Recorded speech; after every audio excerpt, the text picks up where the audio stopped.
Discovery is actually the hardest part of social and romantic dynamics, not compatibility.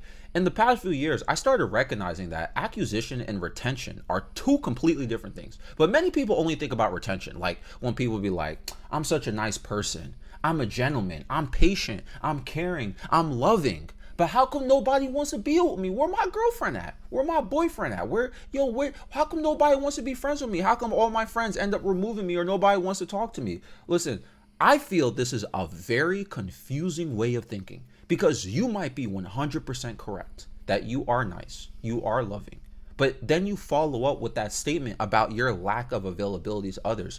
You're completely overlooking your own words. Attributes like humor, intelligence, kindness, and empathy are ways of retention. That's how you keep a friendship or a romantic situation, right?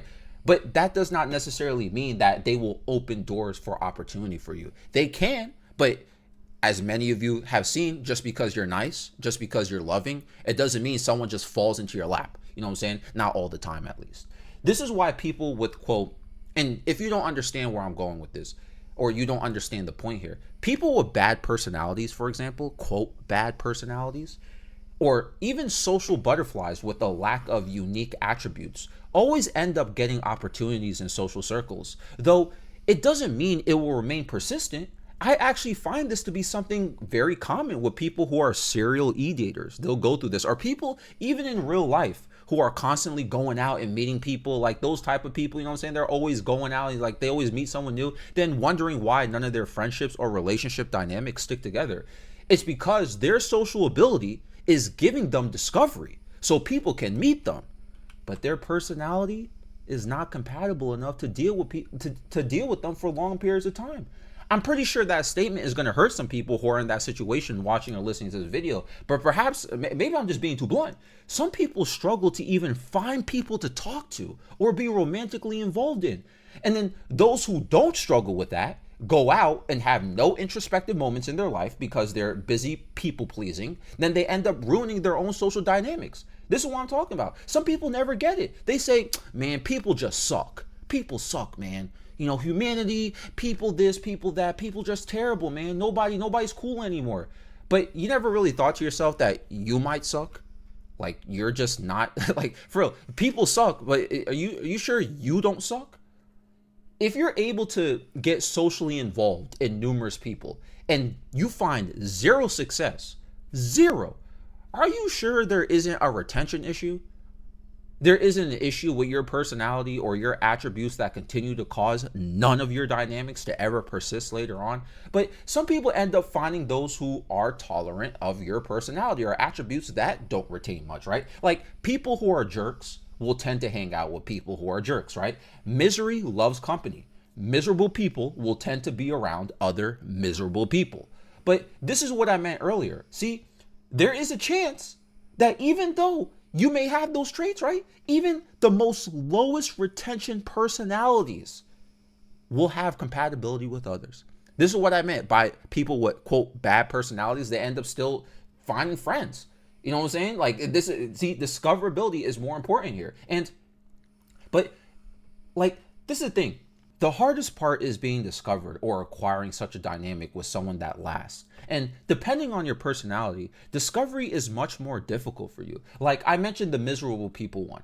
That isn't completely unpopular, right? But most people don't want to deal with miserable people. You get what I'm saying? It's emotionally and psychologically draining. You may even meet someone and after the first conversation or two, you find them completely draining. That's the retention part. That's where it's not compatible. I wasn't very social growing up, but I'm still not very social. But I was also very miserable too. And unironically, I would find the easiest people to make friends with are those who are also miserable. And then I end up in that crabs in a bucket mentality because, you know, it's the only people I could really make friends with or who I could really get into a romantic situation with were people who were miserable. So, you know, guess how I was then. You know, if I just stick around miserable people all day, guess how I'm gonna feel. You know what I'm saying? But it was very difficult for me to find these type of people to begin with unless I went to specific places, you know. And these people already got their own social issues, so it doesn't help when two people with social issues try to make a dynamic work, right? So it does make me feel bad that people who have a good personality but lack social abilities end up not being discovered. When I said at the start of the video that in the past few years I recognize this, it's because in these few years I've met so much people, and a lot of people have great personalities. Like, a lot of people have great personalities, but they're clearly not social. Sometimes I want to show off a friend that I made to someone who I know, but I know they're not comfortable being in positions like that. Like, this may have happened both sides. You ever introduce a friend to somebody, or you ever been introduced as a friend, right? And you're just being awkward the whole time? Like, this is your opportunity to meet a mutual friend here, and you're just being weird? Like, I be like that, bro. Like, I just feel like I get really quiet around people I don't know. And then you see what happens here, and then, you get what I'm saying? So sometimes it's just, some people, they're just not social. You know what I'm saying? They could have the grace, but they're just not, even on their own free will, they won't position themselves in heavy social environments because it's just not for them. Such is life. And I get it. Like, I get it. Me personally, I can't go to a bar or a club or something like that and start talking to people. Ain't no way. I'm not the type of person to make people discover me actively. I don't even talk in Discord servers. DMs are disabled, everything. But I'm pretty sure, even though I would do this for many years and even today, like not talk to people, when I do get lonely, it's really my own fault, because I'm making discovering to get to know me, or opportunities to meet someone, I'm making that very difficult for me. I kind of prefer passive discovery, where like everything is based on something organic or even luck. I'm gonna be for real, but again, that has hurt me at the same time. Even though I tend to be critical of this in past videos, I do have a sense of understanding for those who go on Discord dating servers, or even try to find friends on Discord servers. Like, you're trying to be discovered. And like, you know what I used to see all the time on Instagram? People will leave comments on like popular Instagram posts, and they'll be like, anyone want to start a group chat? I used to think like, what, y'all just like, that's kind of weird. That's weird, bro. But now, now based on like what we're talking about this video, you probably can kind of understand it now. Like, this is that discovery thing. Like, and you know what the thing is too about this? Trying to be discovered, that can be exhausting too, right? People who go on dating apps or join local friend apps, I feel you. Socialization is hard, and some people are just really good at getting themselves discovered. But then their personalities or attributes are just so unwelcoming, or such low retention to keep anything persistently going. But there's also the opposite of this too. Great personalities, but terrible at putting themselves out there or talking to people. Look, here's the thing. Nobody can be perfect, right?